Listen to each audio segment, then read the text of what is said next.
Assalamualaikum warahmatullahi wabarakatuh. We are from C13. So today we are going to present our mini project. The title is To-Do List App. First of all, let me introduce our group members. Muhammad Aiman bin Azman, CC19205. Muhammad Aiman Ziadi bin Muhammad Khalil, CC19213. Hasir Ashraf bin Muhammad Daud, CC19256. So kat sini kami punya input untuk kami punya app ada 6 pilihan untuk user pilih antaranya create task, update task, delete task, see all list, calculate BMI and exit.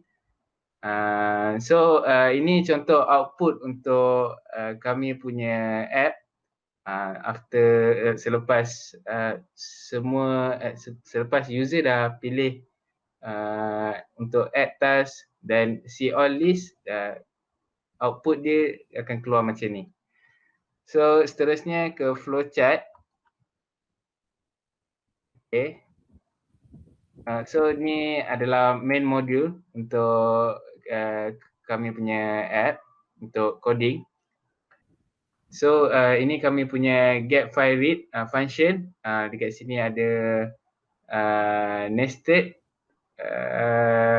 untuk baca file line by line. So next ada get create task. Kat sini untuk user create task, ada loop juga, ada decision. Next update task pun sama macam create task. Next delete list untuk user delete dalam to do list tu. So ada nested.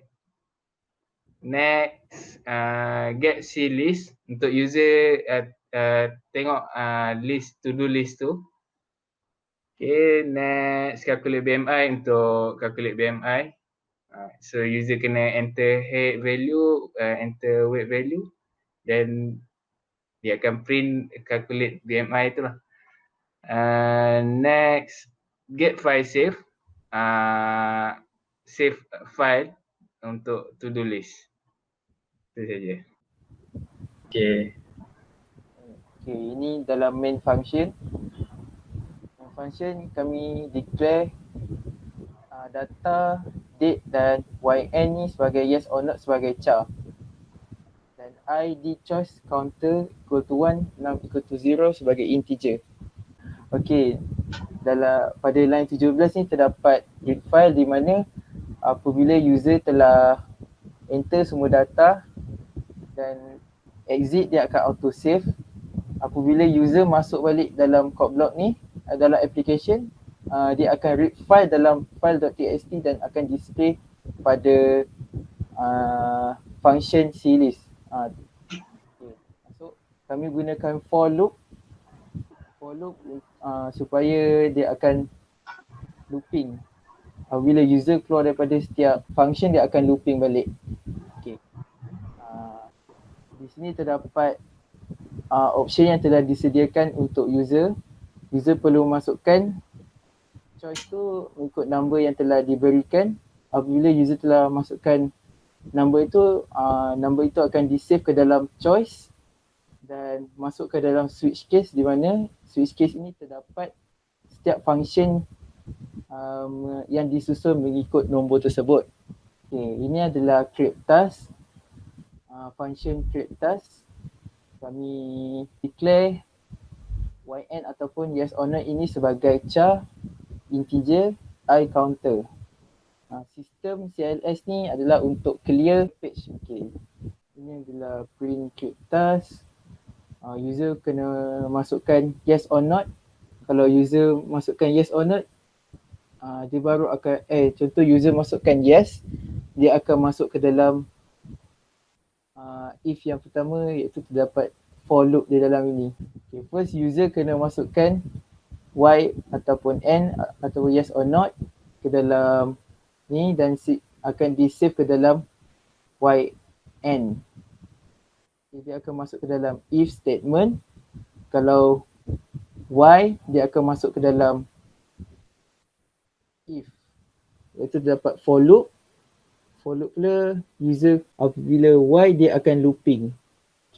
Dalam for loop ni user boleh enter task apa yang user mahukan.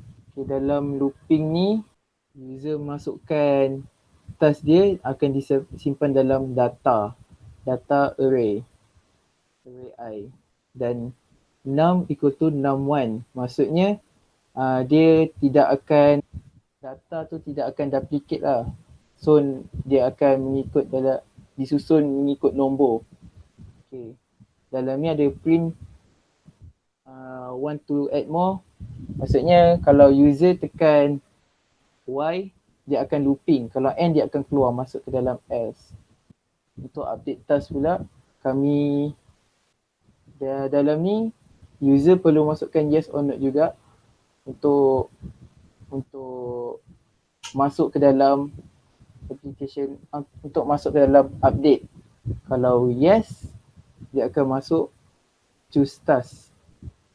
Dan choose task ni user kena pilih nombor yang ada. Contoh kalau user pilih nombor 2, dia akan masuk 2 if num lesser ni. Series ni adalah untuk display semua task yang telah user masukkan ke dalam application ni.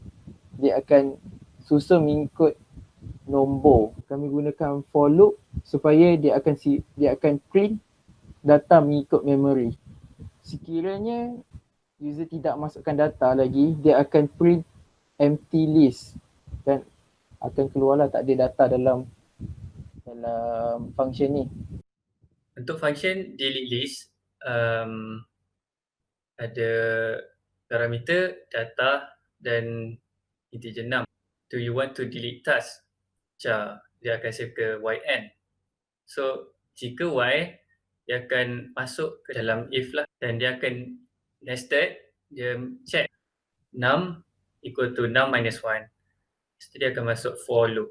For loop ni adalah untuk bawa data ataupun save data ke berikutnya. Contohnya macam data 2 dah di-delete, maka data 3 perlu naik ke atas sebagai data 2. So kami guna string copy untuk save. Else print valid task. Maksudnya tak boleh nak delete lah task itu. Use preprocessor directive seperti #include stdio.h dengan stdlib.h. Variable declaration integer id choice counter dengan num. Kemudian array seperti data 100, date 110. Correct all selection. Selection seperti switch case ni, jika choice adalah 1, dia akan masuk ke create task. Correct all loop. So di sini ada loop for I equal to num, condition yn perlu y dan I++. Correct all arithmetic expression, BMI equal to weight / height times height. Okay, file declaration pula seperti di file save, file star input. Correct all read file syntax, fscanf read, dan di sini di save di str array r. Kemudian correct all write syntax di sini fprintf output menggunakan data n, kemudian fclose file syntax, fclose output. Correct all input data type in array. So dalam ni contohnya gets data I. Selain itu untuk update task gets data n-1. Correct all related process of array, gets ataupun clist. Clist dia akan print data-data yang user dah input menggunakan loop. Correct all output presentation. Presentation ni adalah clist lah. Output dia akan print semua data. Okay.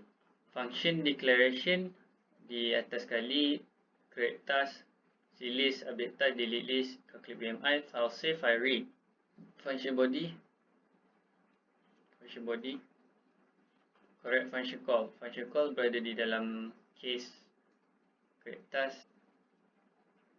Correct passing value. Passing value dia data dengan 6. Correct pointer declaration. Declaration seperti dalam ni lah. Data, pointer data 100. Correct use of the pointer. Contoh macam ni. Nak buat calculation pakai pointer 6 equal to pointer 6 plus 1. Okey, itu saja dari grup kami. Sekian, terima kasih. Bye bye.